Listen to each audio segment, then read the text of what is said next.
It's mailbag time here on Seahawks Today. Tyler Jones here with you. Thanks for joining us. Our mailbag segments come from our Wednesday live shows that we bring you here on the channel, where we react to the questions that people send us in real time using hashtag Seahawks or super chatting. And so before we go any further, I want to make sure you're part of the next mailbag segment we do here on Seahawks Today.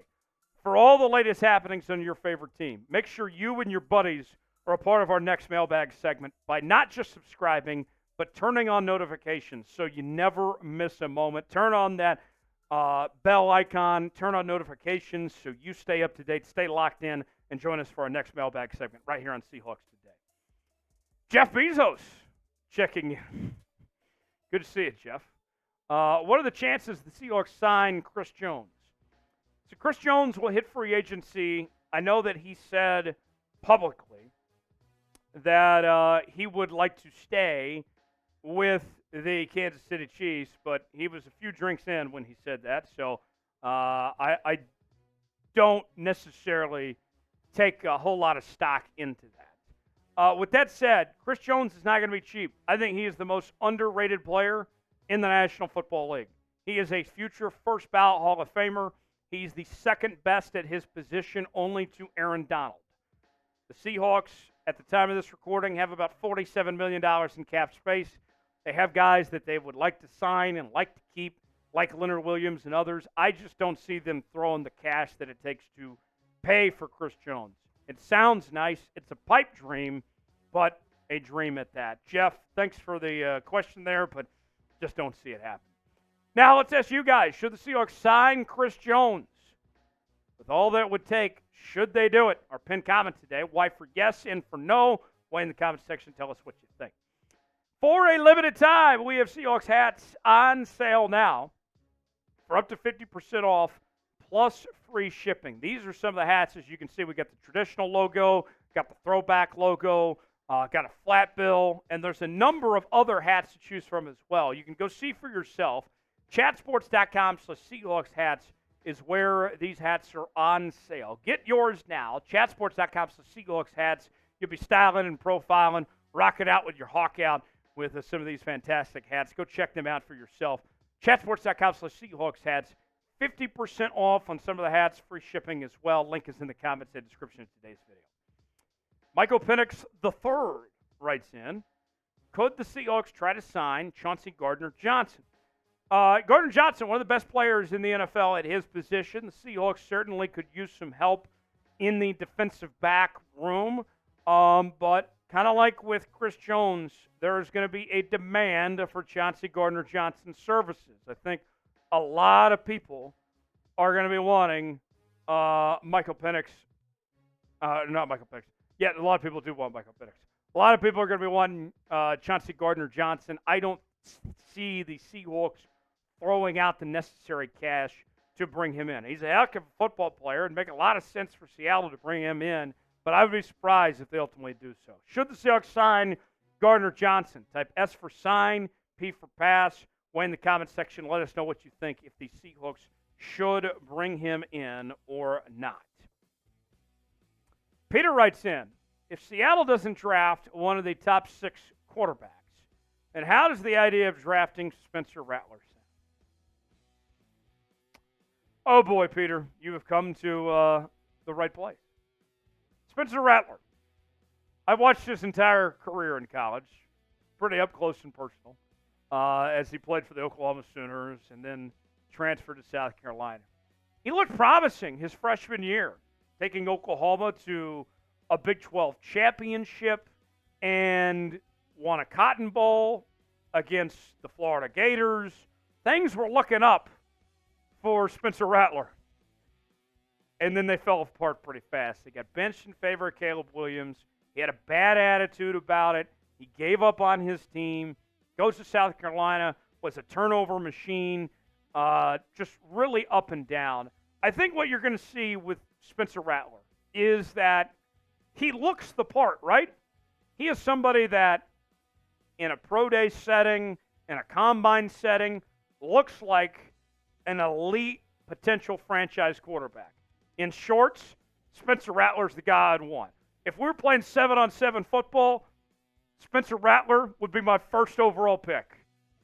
But Spencer Rattler doesn't have the moxie, doesn't have the leadership to lead an NFL franchise. And that's why I say no to Spencer Rattler. No thanks. Dan the Man.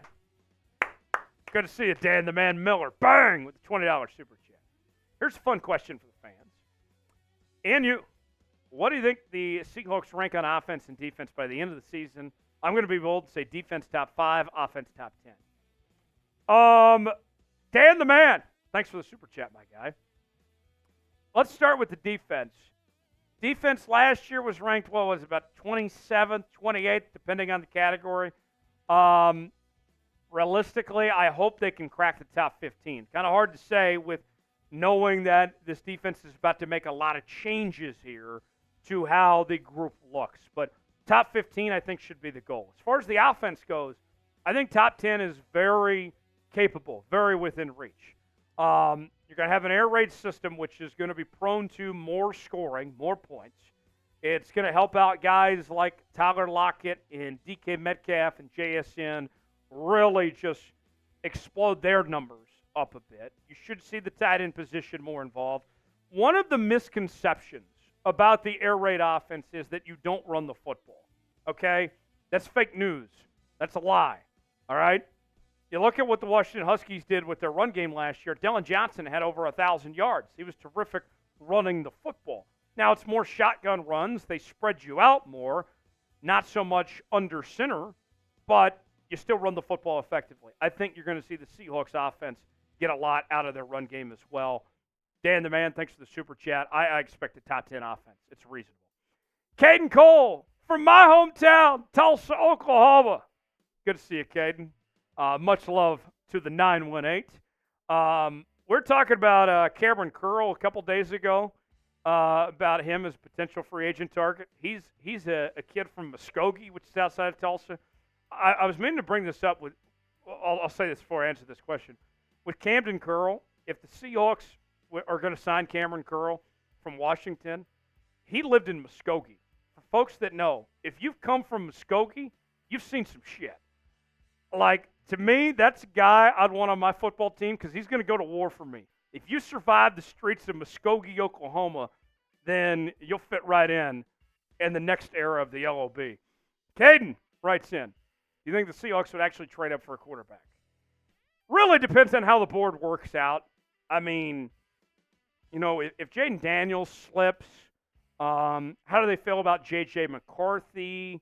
I think there's a chance they trade back and go get Michael Penix. I think that's the most likely scenario when it comes to trading and for a quarterback involved here. But still a lot of moving parts and pieces at this point. Caden, I would say no, but I wouldn't completely rule it out.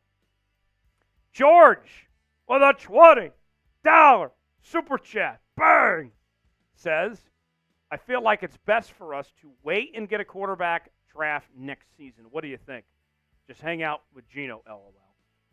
George, I don't think the Seahawks are picking 16 next year. I would expect the Seahawks to draft lower. So eventually you got to find your franchise quarterback, whether it's this year or next. And here's how I look at it, okay? If John Schneider and Mike Macdonald, and Ryan Grubb for that matter, say themselves, there's a guy we like. This is who should be our quarterback. Whether it's J.J. McCarthy, Michael Penix, Jaden Daniels, Drake May, whatever. If there's a guy they say, I want him, then move heaven and earth and go get that quarterback. If you feel that confident. If you don't feel that confident, if you're like, we can wait a bit, we can kick that can down the road, then take care of that next year. But it should be within the next 2 years that you need to find your quarterback. I've talked about this before. I'll say it again. The perfect quarterback plan for Seattle, go find your quarterback of the future either this year or next, have them sit behind Gino for a year, and then take over from there. George, thanks for that super chat. Tell us a player you think the Seahawks will sign. Free agency getting started on Monday. Weigh in the comments section. Let us know what you think. Who is the guy that you'd like to see in a Seahawks uniform? Thanks for joining us on the channel today. You ain't alive if you ain't subscribed to Seahawks Today. Much appreciated. Subscribe now, and we'll see you next time.